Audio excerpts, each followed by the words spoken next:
Hello everyone and welcome to the Index of Avalon. In this series I will be focusing on one aspect of the game, Tainted Grail, the Fall of Avalon, thoroughly explaining the basic rules, the nitty-gritty, and the rare circumstances.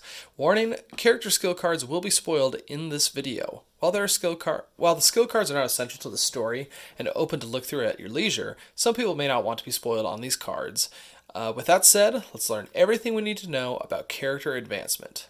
While traveling across the land of Avalon, you'll gain experience points. These experience points will be used to advance your character by increasing your attributes or by gaining skill cards that will give your character stronger abilities to help you on your adventure. They will also be used to improve your combat and diplomacy decks as well. So let's go over your character's attributes. Your character has 6 basic attributes, and they are divided into 3 opposing pairs. In the top left, your character tray, you will see your first attribute, aggression. Directly across from that is your empathy.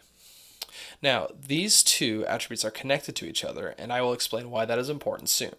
Next, if we go down one row, we have courage, which is connected to your caution, and then your practicality, which is connected to your spirituality.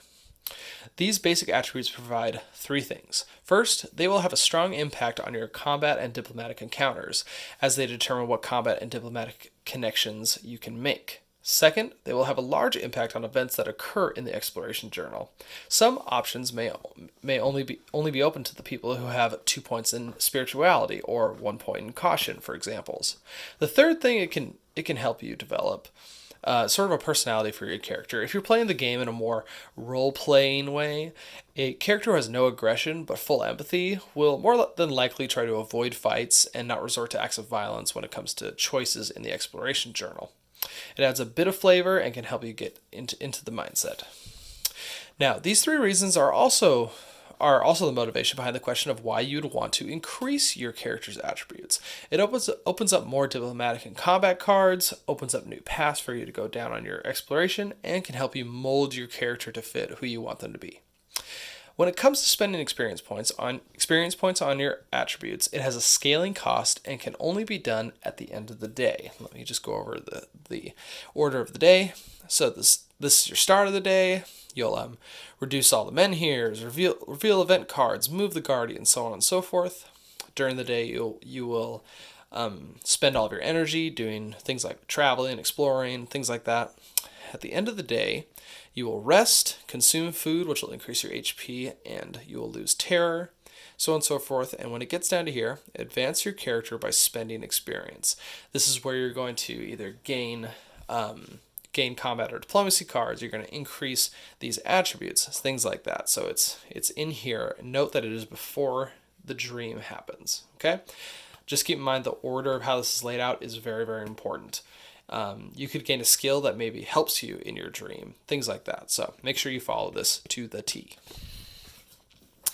The amount of experience points you need to pay to increase one of your basic attributes depends on the total value of the attribute pairs. For the first point in a pair of opposing attributes, it would cost 2 experience. So for example, I don't have, just for this example, I don't have any aggression and no empathy, meaning that to gain 1 point in either of these attributes, it is going to cost me 2 experience. So I take these 2, spend them, and I get to take this and put either 1 in aggression or 1 into empathy. Let's put it over here in aggression for now. Okay? To get a second point in a pair of attributes, let's take courage and caution, for example. It's going to cost us a total of 4 points. So we already have 1 in our courage slot here. So let me see. We have infinite experience in this case. So we have 4 experience. We're going to spend all 4 of that, and we get to put 1 point into caution. To get a third point in a pair of attributes, it's going to take us a total of 6. So, for example, I have 1 in spirituality, 1 in practicality. So that's 2, 4, and to get the third, it would be 6. So we have 6 experience here. We would spend all 6 of that to get a point in, let's say, practicality. Okay? So yeah, anyway, so that's how you're going to increase your character's attributes. Just basically, it's two for every single point. So if you once again, if you wanted to get a second pair in this pair of attributes, it would be 2.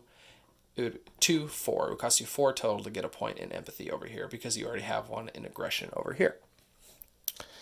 Let's see now. Okay. Now, when you increase one of your attributes beyond 2, you will then be able to choose one of these skill cards. So, let's see. So let's take our practicality, for example. We already have 2 points in our practicality. So, and let's say we want to increase it to 3. It would cost us 2, 4, 6, 8 for the third point. Okay, so we would take 8 experience points out of our little tray here, spend it, and then we get to increase our practicality to 3. Now, there isn't a slot for a third cube, but we would then take these skill cards. We would then search for the cards that have the practicality symbol on it. Let's see, why don't we get these all isolated out. Okay. You can then go through and read through all of these skill cards. Once you find something you like, let's just grab one out random. You then get to pick one of these 2 sides. Now keep in mind, once you choose a side, you can't flip it over later in the game. There's no ability in order for you to change these skill cards, so make sure you pick your attribute cards very wisely and your skills wisely, okay? So let's say we take this bounty hunter card, okay? We would then take it and we would slip it right underneath our board here, like so, and then we would have this ability and apply it when it needs to, okay? Now, a reminder, skill cards increase the base attribute that it is attached to, which is denoted by the attribute symbol on the skill card. This will affect events in the exploration journal. Often the exploration journal will say something along the lines of, if your characters possesses 2 2 courage, or 2 practicality, go to verse 9, or roll a die and add your spirituality to it. When either of these occur, make sure you account for the points that the skill cards contribute to the attribute. So for example, let's say it said, hey, roll a dice, add your practicality to it. So let's say we rolled and we got, let's say, a 3. We would then add up our practicality to add to it, 1, 2, 3, giving us a total of 6 with the die roll we made, okay? Now, and then you can gain as many of these skill cards as you want. So let's say we wanted to get another skill card in practicality. We would then have to spend 2, because remember, spirituality and practicality are connected. So it'd be 2, 4, 6, 8, and for the next one it would be 10. Let's say we just found one we liked. We'll choose this side, and then you would just line it up just like that. Now, just to reiterate, we would then have 2, 4. Or no, we'd have 1, sorry, scratch that. We'd have 1, 2, 3, 4 practicality in total with both of these skill cards active, and we can use them whenever we are able to, okay? So let's take that out for now. Now, the other thing you can do with your experience points is get new combat or diplomacy cards. The cost of getting new cards does not scale and will always be 2, okay? So let's just put 2 points right there for now. Okay, when you spend these 2 experience points, you will choose either your combat advancement deck, or your diplomacy advancement deck. Okay, we're going to do combat for now. Personally, I like to give it a good little shuffle before the next step. So you have your combat advancement pool. You will then draw 3 cards, 1, 2, 3. Flip them over. You can read through these. You can pick up your deck and kind of compare, and you get to pick one of these 3 cards to add to your combat deck. Okay, let's say I chose this one. Okay, I would then take my base combat deck, and I could simply just add this into the deck. Now, one thing that's good to note is you can add your combat and diplomacy decks can be as large as you want them to be. You could just add a bunch, keep adding. You can spend all your experience on increasing your combat and diplomacy decks, put as many as you want in there. But the important thing to note is you have to have at least 15 cards in your combat and diplomacy deck. Not total, but separate. So 15 combat cards and 15 diplomacy cards at a minimum. Okay? So let's say we took our new card that we wanted to add to our combat deck. I'd slip it in, have a total of 16 cards, and let's say I wanted to kind of I wanted to take a card out to keep my combat deck a little more kind of streamlined, a little more synergistic. I would then just take one card out, put it in my character save slot, and I have access to that card, but it won't be actively in the deck, okay?